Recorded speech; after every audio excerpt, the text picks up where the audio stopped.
जिस एग्जाम को भारत का ही नहीं बल्कि पूरी दुनिया का सबसे टफेस्ट एग्जाम माना जाता है, उसे पास करने के बाद भारत की सबसे बड़ी जॉब यानी कलेक्टर बनाया जाता है।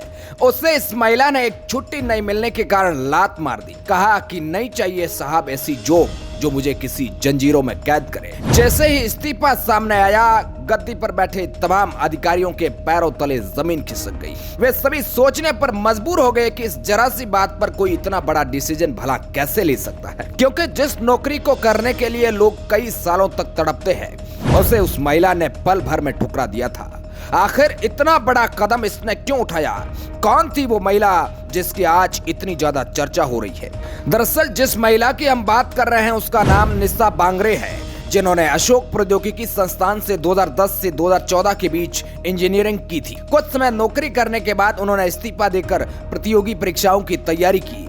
साल 2016 में उन्होंने मध्य प्रदेश लोक सेवा आयोग परीक्षा पास की, जिसके बाद साल 2017 में भी उन्होंने ये परीक्षा पास कर डिप्टी कलेक्टर का पद पाया।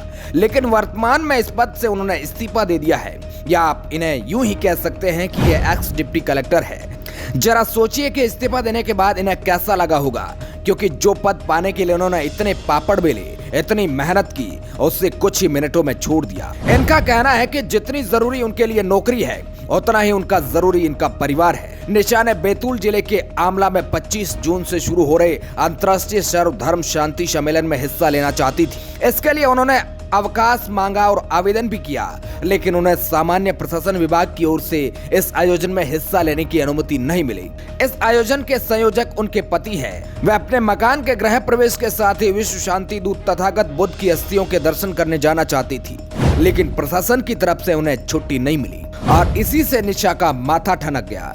जिसके बाद नाराज निशा बांगरे ने सामान्य प्रशासन विभाग की प्रमुख सचिव को पत्र लिखकर अपने पद से इस्तीफा दे दिया। उनका कहना है कि इससे मेरी धार्मिक भावनाओं को क्षति पहुंची है। मैं अपने मौलिक अधिकार, धार्मिक आस्था और संवैधानिक मूल्यों से समझौता करके अपने डिप्टी कलेक्टर के पद में बने रहना उचित नहीं समझती। इसलिए मैं अपने डिप्टी कलेक्टर पद से 22 जून को इस्तीफा देती हूँ। लेकिन अब बात करते हैं इस्तीफे के दूसरे पहलू की।